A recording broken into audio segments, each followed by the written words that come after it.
everyone, thanks for tuning into Sim's Workshop. I hope you're all having a wonderful day. So today we're going to be reviewing the Verdant Cage. First of all, this was a really huge surprise to me. It was really interesting and I liked it more than I thought. Sorry, I have hiccups. You're going to have to bear with me. I tried to get rid of them from last hour. Still there. But this was a book that would catch my eye, especially because it has pretty edges. You know, I'm very much a girl who shops by judging a book by the cover. I can't help it. That's just who I am. My rule for saving money is I will not buy the book unless it is pretty in some way. I had to make up that rule. Not that that's helping me much right now. But this is a book I might have picked up on my own, but the publisher was gracious enough to send me a copy. And now, you know what? I need to buy the book even though I read it because it has a sequel. And I'm fucking happy it has a sequel because when I read this book, I got to the end and I was like, what? I instantly went to Google.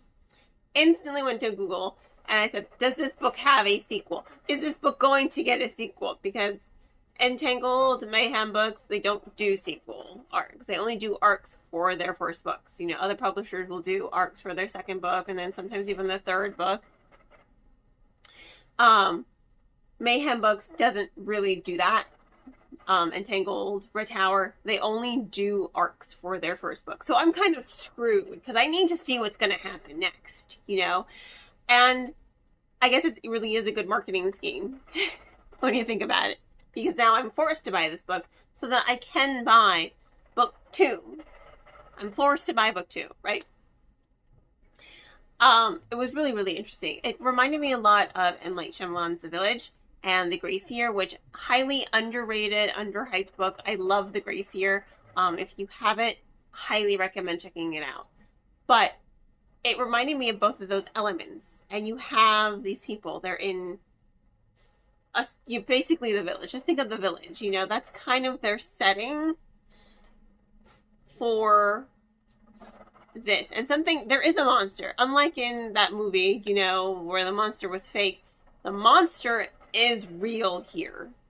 There is a monster that is killing people, but there's also some corruption in the community as well. What is this corruption, right? It does have, and of course, you know, there's arranged marriages, which is how it's similar to The Gracier. There's a lot of arranged marriages going on because for the benefit and future of, you know, the community, right?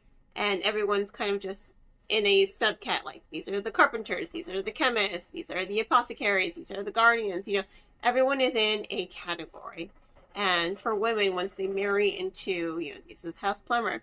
Once you marry into the family, for women specifically, you take on whatever house you're marrying into. And that's Rose here. She's marrying her... They weren't exactly childhood sweethearts. They both had feelings for each other. And then she's just paranoid after her father's death of having to be absolutely perfect, right? So she's like Miss Goody Two-Shoes. So when she's arranged to marry to someone else, she just goes along with it like it's nothing, right?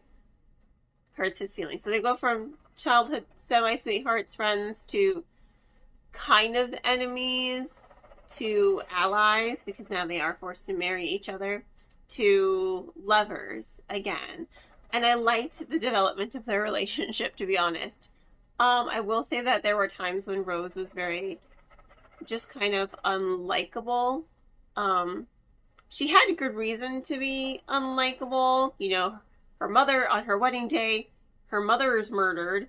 Her brother is framed for the murder and then sent up the wall, which is a death sentence, right? So she is determined to get out of the village and on the wall, fuck whatever monsters are out there and save her brother, you know, her twin brother. God, I hope he's alive. Another reason why I need book 2. Because it ends with her, spoiler, it ends with her getting on the wall and that's it. And then the ending, what they discover when they get up on the wall is just like, holy jaw-dropping fuck. It has a lot of rising tension to it. It is slow to build, I will say that. It is very slow to build, but it has a lot of rising tension, which is really, really well done, I think, because I was hooked. You know, in the beginning, I was just like kind of like iffy about it, and then you could tell that there was some unease. You know, the Guardians are hiding something. This family that she's married into, they are hiding something, and there are ghosts in the community. There is something wrong in the community. Lots of really good plot twists, I think. I liked the premise of it, and I liked the pacing. I liked the overall character development as well, because Rose does grow as a character, thank God, because she is rather unlikable in the beginning. And not really unlikable. She's just very uptight. She's very uptight. And considering, you know, everything that happens in, like, the second chapter, you know, mom's dead, brother's framed for murder, and now she's thrust into this family that doesn't really want her, honestly, except for the one boy she had feelings for when she was a kid. You know, their sexual tension was really like, ooh, like, I just want you guys to kiss already. That was me. I'm like, just fucking kiss. Just fucking admit you guys had feelings for each other when you were kids, and just fucking kiss and get over it. That was me when I was reading every single interaction with them, because you could tell that there was a lot of tension between them. And I like that when you can really read and feel the tension coming off the pages. I like that. So I liked the character development. I liked the character growth. I liked the plot twist. I thought it was a very interesting story. Slow build in the beginning, but at least it builds towards something. And it's only for like that first quarter of the book, because the whole 75% of the book is just like lots of yearning and pining and, you know, secrets and rebellions and political upheaval in the community and plot twist galore, and dark secrets, you know, community dark secrets. It's really well done how everything plays out and how it keeps you hooked. I was hooked. Clearly, I was hooked. Considering at the moment I finished the book, I went on Google and said, please let there be a sequel for this book. And yes, there is. And I'm like, yes! Whew! Crisis averted. Whew! Because it can't end that way. Okay? It can't end that way. Absolutely the fuck not. No. But it really was a good book, and I really did enjoy it from beginning to end, honestly, even though it was slow in the beginning. You're getting a sense of the world, you're getting a sense of the community, you're getting a sense of the characters and their place in the community. So at least it leads to something. I like when it leads to something and isn't just slow just because it's slow. Like, it has to build to something. So, you know, really good book.